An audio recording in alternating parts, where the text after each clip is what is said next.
जय गुरु जी, शुक्राना गुरु जी, शुक्राना हमारे गुरु जी महाराज का। ओम नमः शिवाय, शिव जी सदा सहाय। ओम नमः शिवाय, गुरु जी सदा सहाय। शुक्राना हमारे परमात्मा का, वो जो ब्रह्मांड का मालिक हमारे लिए एक रूप लेकर, इतना प्यारा रूप लेकर हमारे पास आया है, जिसे हम पहचानने में अगर वक्त लगा देते हैं तो हमें अपना ही नुकसान करते हैं। हम क्या समझ सकते हैं उसकी माया को।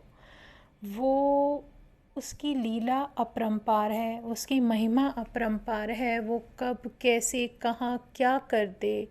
वो इस सृष्टि का मालिक जो हमारे लिए हमारे सामने इस तरीके से बैठा है कि आओ और सजदा करो, अपना जो तुम कल्याण करवा सकते हो करवा लो।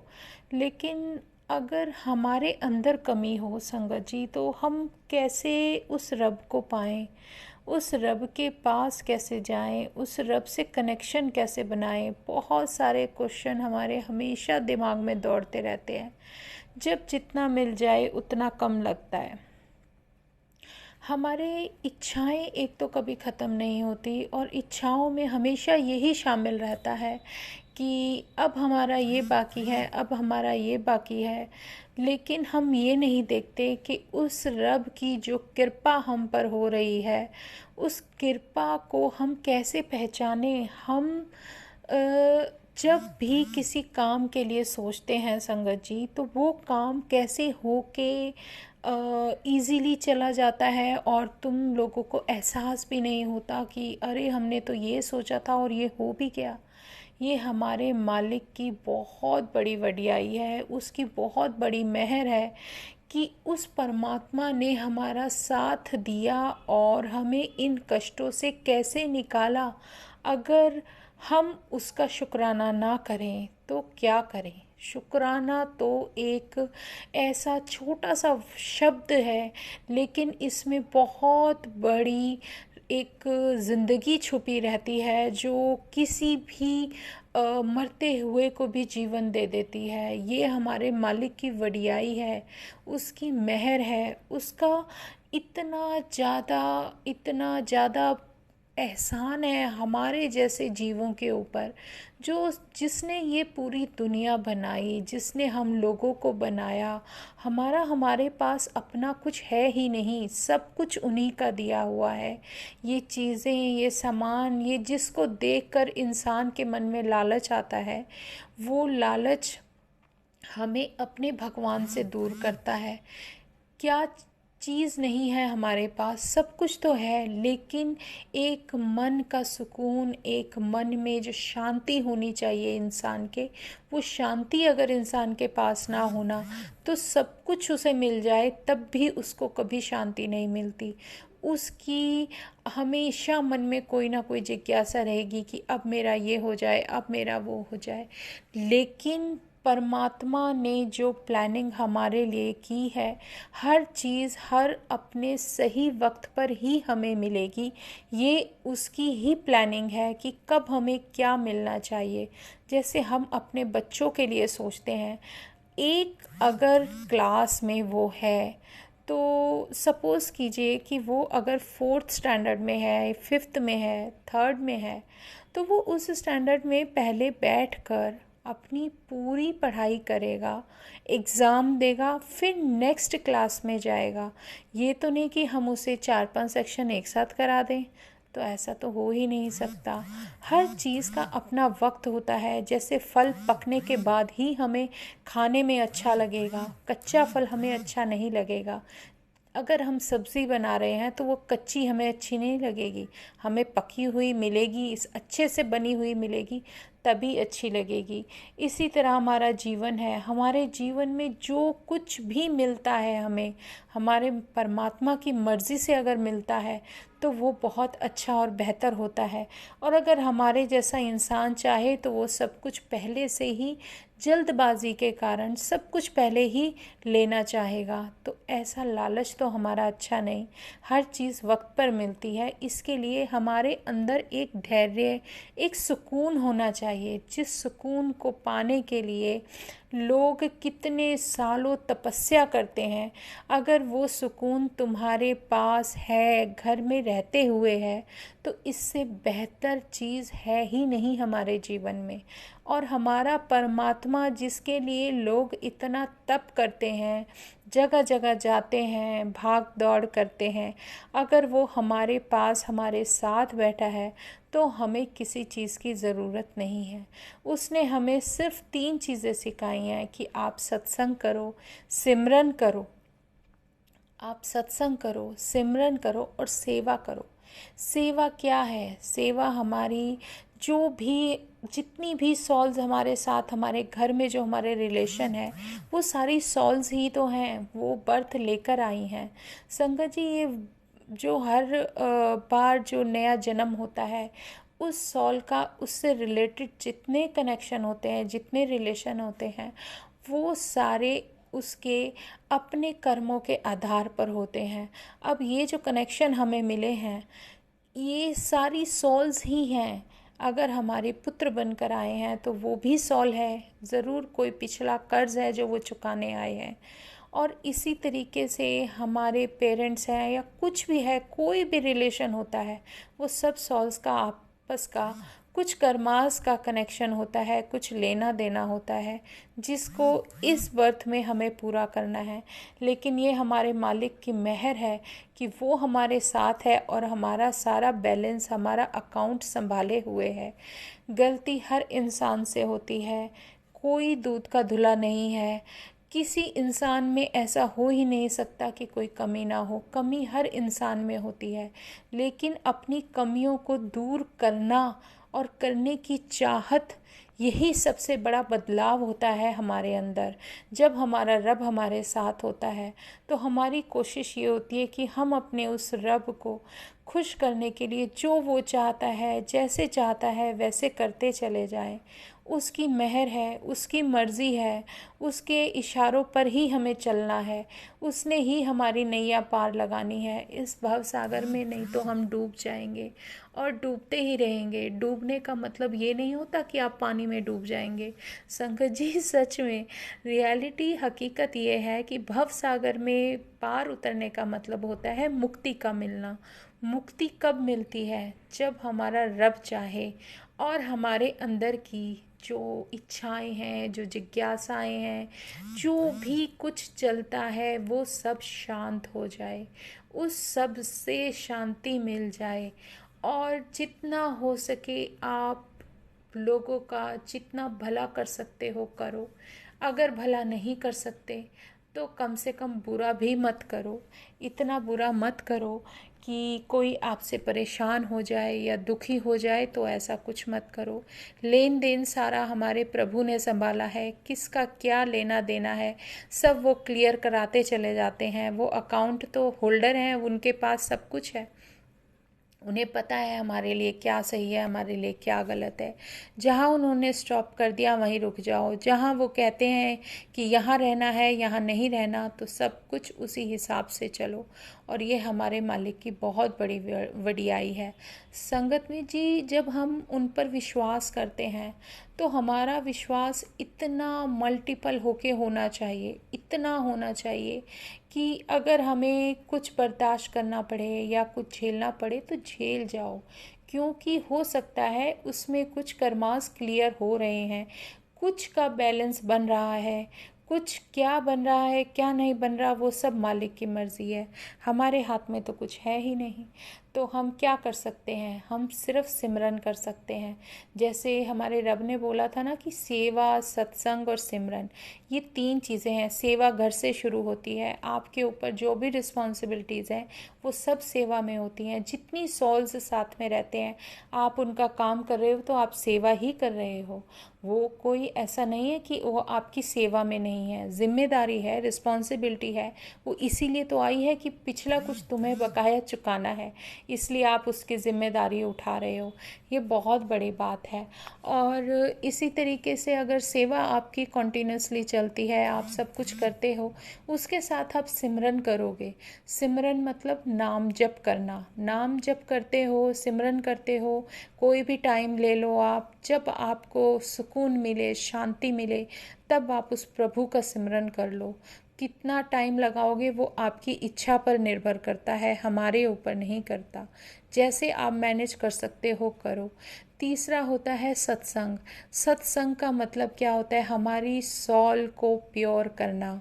सत्संग ऐसी एक ऐसी स्थिति आ जाती है जिसमें हमें सिर्फ सच बोलना होता है, चाहे वो हमारे लिए नुकसान कर रहा है, चाहे वो भलाई कर रहा है। लेकिन सत्संग का मतलब होता है सच का साथ देना। जो हमारे रब ने हमारे लिए किया है, जो हमारा परमात्मा हमारे लिए इतना कुछ कर रहा है, उसका गुणगान करना सत्संग असली कहलाता है। एक होता है शब्द सुनना, वो होता है एक ऐसा प्रोसीजर जिसमें हमारी सॉल क्लियर होती है, क्लीन होती है, जिसको हम सुनकर अपने आप को अंदर से ताकतवर बनाते हैं। हमें ये एहसास होने लगता है कि हम कमज़ोर नहीं हैं, हमारे अंदर ताकत है और हम अकेले नहीं हैं। ये उनका एहसास बहुत बड़ी ताकत देता है। और सत्संग का मतलब क्या होता है? सत्संग किसे कहते हैं? अगर हम अपने गुरु का बखान करते हैं, हम अपने गुरु की वडियाई करते हैं, उन्होंने हमारे लिए क्या किया, उस सब को अपने शब्दों में लोगों को बताना, जिससे और लोगों का कल्याण हो जाए, वो सत्संग कहलाता है। लोगों का अच्छी अच्छी संगत का तुम्हें साथ मिलना, ये बहुत बड़ा भाग्य है संगत जी। क्योंकि गुरु का भाग्य मिलना आसान नहीं है। गुरु का भाग्य मिलना मतलब है कि आपको परम गति मिलनी ही मिलनी है, आपको मुक्ति मिल ही जाएगी, क्योंकि गुरु ने आपका हाथ पकड़ लिया। वो आपके साथ है और हमेशा रहेगा। वो हमसे क्या क्या काम करवाना चाहते हैं, वो अपने आप रास्ता दिखाते जाते हैं। पहले तो हमारे कर्माज ही क्लियर होते हैं, किसका क्या लेना है, क्या देना है, सब उनके हाथ में है, हमारे हाथ में कुछ नहीं। हम मालिक से सिर्फ यही अरदास करते हैं कि सबको बख्श दो, क्योंकि अगर वो सबको बख्शेंगे तो हम उसमें अपने आप आ जाएंगे। हम बख्शे गए तो हमारे लिए तो फिर आगे का रास्ता बिल्कुल साफ है संगत जी। हमारे दिल में क्या है, मन में क्या है, आत्मा क्या सोचती है, क्या चल रहा है, सब हमारा परमात्मा जानता है। उस परमात्मा को भी ये लगना चाहिए कि हम उसके सामने कोई दिखावा नहीं करना चाहते। हम सिर्फ अपने अंदरूनी अंदर सच्चे भाव से, सच्ची भावना से, सच्चे दिल से जुड़े हुए हैं कि मालिक हमारा भी कल्याण करो, हमें बख्श दो। अगर हम बख्शे जाएंगे तभी तो किसी के लिए कुछ कर पाएंगे, वरना हम लोग ही किस काबिल हैं, हमारी क्या औकात है उस परमात्मा के सामने कि हम किसी के लिए कुछ कर सकें। हम अपने लिए कुछ कर लें, यही बहुत बड़ी बात है। हम भी अपने लिए करने के लिए उस परमात्मा की तरफ भिखारी की तरह देखते हैं कि परमात्मा तुम हमारे लिए कुछ कर दो, क्योंकि उसके करे बिना तो हम एक कदम भी नहीं चल सकते।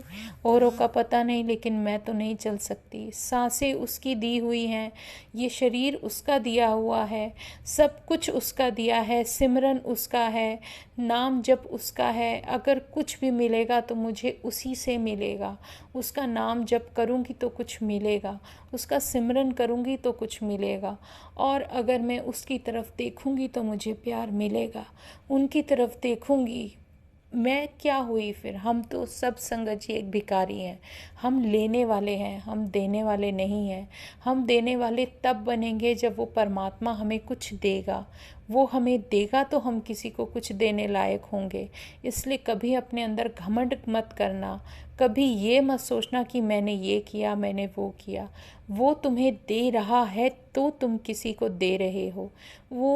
उसने तुम्हारे लिए इतना कुछ किया कि तुम्हारी जेब भरी है तो तुम उसमें से किसी को कुछ दे पाओगे।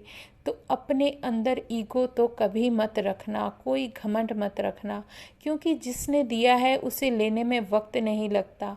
उसकी जो कहते हैं ना कि जो भगवान है, जो हमारा भगवान है, जिसको आप सब कहते हो कि हम जी रहे हैं, हमारा जो जीवन है वो हमारे कर्मों के आधार पर होता है, सच में होता है। हमारे भगवान हमें क्या करते हैं, जीवन देते हैं, हम कर्मों के आधार पर ही आगे का जीवन जीते हैं। उन कर्मों के अकॉर्डिंग ही हमें सब कुछ मिलता है। किसी के भाग्य में कुछ होता है, किसी के भाग्य में कुछ भी नहीं होता। लेकिन जिसके भाग्य में कुछ नहीं होता ना, अगर उसके सर पर उस पूर्ण गुरु का, उस परमात्मा का, वो जो रब हमारा बन के आया है, महाशिव का हाथ पड़ जाए, तो संगत जी उसके भाग्य में अगर कुछ नहीं है ना, तो किसी भी पंडित को दिखा लो, कुछ भी कर लो, वो सब झूठ ही कहलाएगा। क्योंकि जहाँ पूर्ण गुरु होता है, जहाँ वो रब अपना स्थान बना लेता है, जिसके सर पे हाथ रख देता है, उसकी किस्मत पलट के रख देते हैं। जो नहीं है वो आपको मिलेंगे। एक वो पूर्ण गुरु, एक पूर्ण रब ही ऐसा है जो आपकी किस्मत की लकीरें बदल देता है, हाथों की लकीरें बदल देता है, आपका नसीब बदल के रख देता है। क्या है जो वो नहीं कर सकते?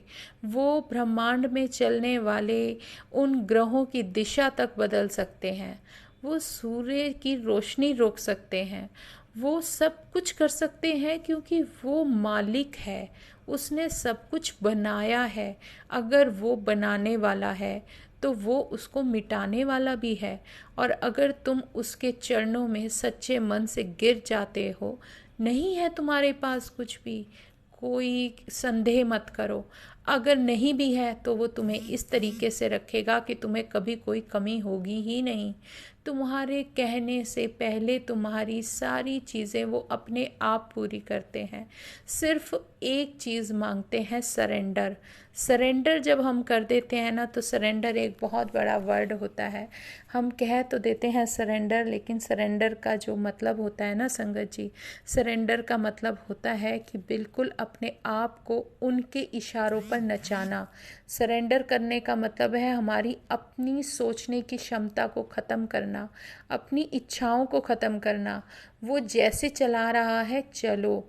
आपने देखा है एक कठपुतली को, कठपुतली जब कठपुतली नचाता है ना, तो उसके हाथ में जो धागे बंधे होते हैं, अपने हिसाब से कब क्या करना है, क्या किस दिशा में जाना है, वो सब अपने आप चलाता है।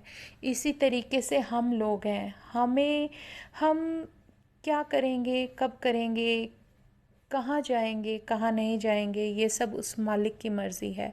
अगर वो तुम्हें कोई साइन दे रहा है कि तुम्हें यहाँ से वहाँ जाना है, वहाँ रहना है, यहाँ खड़े रहना है, तो खड़े रहो। उसका हुक्म सर आँखों पर। उसकी बंदगी ही हमारे लिए सबसे बड़ा सच है। उसने जो कह दिया तो कह दिया, उसने बोला तो बोल दिया। लेकिन उसकी आवाज़ को पहचानने की कोशिश करो, जो कि हमारी अंतर आत्मा से निकलती है। जब तुम्हारे सामने दो राह खड़ा हो और तुम्हारे सामने कोई रास्ता ना हो, और तुम अगर ये सोचते हो कि मैं अब क्या करूं, तो एक बार आंख बंद करके सच्चे मन से उस परमात्मा को याद करना और उससे पूछना कि हे परमात्मा, अब मैं तेरे हवाले हूँ, बता अब मैं क्या करूँ, तेरी मर्ज़ी क्या है। सच में संगत जी, जब आप ऐसे करते हो ना, तो आपके अंदर से आपकी अंतरात्मा की एक आवाज़ आपको ज़रूर सुनाई देगी, जो कि आपकी ताकत है। वो आपको कहेगी, आप गलत अगर करने जा रहे हो तो वो आपको कहेगी कि क्यों क्यों करना है ये सब। आप अपने आप को एक इंटरनली स्ट्रॉन्ग बना सकते हो। वो जो वॉइस आपकी निकलेगी, आपके अकॉर्डिंग आपका इतना बड़ा आंसर दे देगी कि ये उस मालिक की मेहर है। सच में संगत जी, वो बहुत प्यारा रिश्ता होता है हमारे रब से, जो हमारा रब हमें कुछ बताने की, दिखाने की कोशिश करता है। वो हमारे इनर वॉइस के अंदर से निकल कर आता है। और जब हम ये तभी होता है जब हमारा कनेक्शन होगा या हम सीधा उनसे बात करेंगे। सच में अगर उनसे कोई कनेक्शन बनाते हो तो वो आपको हर चीज़ दिखाना शुरू कर देते हैं। कभी कभी ऐसे हालात होते हैं कि आप नहीं समझ पाते कि हमें करना ही क्या है, हम चलें ना चलें, खड़े रहें, लेकिन आपका एक विश्वास आपको ये जता देता है कि आपको ये करना है। मालिक अब तू सोच ले तुझे क्या करना है। अगर हमारी कदम कहीं रुकते हैं और हमें उसके दर्शनों का इंतज़ार है, हमें पता है हमारे रब का दर्शन यहाँ मिलेगा, तो वो चाहे कितना भी समय ले ले हमें वहाँ रहना ही है। ये हमारे मालिक की उन दर्शनों की प्यास होती है जिसके लिए हम इतनी मेहनत करते हैं। तो मेरे गुरुजी महाराज, आप तो वैसे ही अंतर्यामी हो। आप क्या करोगे, कब करोगे, कैसे करोगे, सब आपके ऊपर है। इसी को सरेंडर कहते हैं। सरेंडर का मतलब होता है कि हमें अपना कुछ ज़बरदस्ती नहीं लगानी। अगर कहीं कोई दिशा हमारे रब ने खोली है तो कोई वजह होगी, अगर बंद की है तो कोई वजह होगी, कोई कारण होगा। हमें फिर उस तरफ नहीं देखना। अपने आप को वहाँ से दूर कर लो जहाँ से तुम अपने आप को रब से दूर पाओ। इसलिए उस रब का साथ लेना है तो उसके करीब अपने आप को ले जाने की कोशिश करो। फालतू की बातों में मत फंसो। कब, कहाँ, क्या, कैसे, सब उस पर छोड़ दो। अपने मन के क्वेश्चन भी छोड़ दो। हमें अगर कोई तकलीफ़ है या कुछ प्रॉब्लम्स उठानी पड़नी है तो ये पड़ रही हैं, तो ये हमारे कर्मास हैं, पुराने हैं, बैलेंस है, क्लियर हो रहा है, तो उसको तो हमें झेलना पड़ेगा। ये तो सब हमारे मालिक की ही मेहर है। और सत्संग, सत्संग से ही तो हमारी आत्मा हमारी परमात्मा से बात करने के काबिल बनती है। अगर हम सत्संग करते हैं तो सत्संग करते समय जो हम अपने परमात्मा का बखान करते हैं, उसकी वडियाई करते हैं, उसका गुणगान करते हैं, उसकी लिए जो हमारे दिल से सच्ची वाणी निकलती है, वही हमारे लिए असली सत्संग होता है। उसने हमारे लिए क्या किया, हमें एक एक कल्याण को अपने सच्चे मन से, सच्चे भाव से, सच्चे शब्दों में उन सब संगतों को बताना है जो शायद ये सुनना चाहते हों और उनको सुनने के बाद उसकी ब्लेसिंग भर भर कर मिले। शायद हमारे रब ने हमें इसीलिए चुना। हमारा रब चाहता है, वो जानता है कि हम ये कर सकते हैं, इसीलिए वो हमें अपनी संगत के रूप में चुनता है। लेकिन वो ये भी चाहता है कि हम उसके वचनों पर चलें, उसके वचन के अनुसार ही काम करें। अगर उसने कोई जिम्मेदारी हम पर दी है तो उसको हमें अपनी आत्मा से निभाना चाहिए, ना कि रिश्तों से या किसी और चीज़ को ध्यान में रखते हुए। यहाँ कोई भी किसी का साथ नहीं देता संगत जी। ये जीवन एक ऐसा है जहाँ सिर्फ परमात्मा आपके साथ रहेगा। उस परमात्मा के साथ रहने पर ही हम सब कुछ कर सकते हैं और ये बहुत बड़ी ताकत होती है। और एक हमारा महाशिव, हमारा पूर्ण गुरु जो हमारे लिए सब कुछ कर रहा है, वो कुछ भी कर सकता है, कुछ भी बदल सकता है। आप सिर्फ उसमें विश्वास रखो।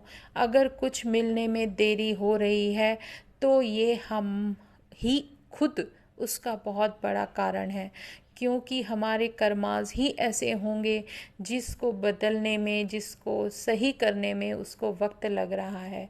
तो इसमें परमात्मा की कमी नहीं, हमारी खुद की कमी है। हम किन समस्याओं से जूझते हैं ये सब वो जानते हैं, हमें कब उनसे छुटकारा मिलेगा वो सब जानते हैं। तो फिर हमें किस बात की चिंता?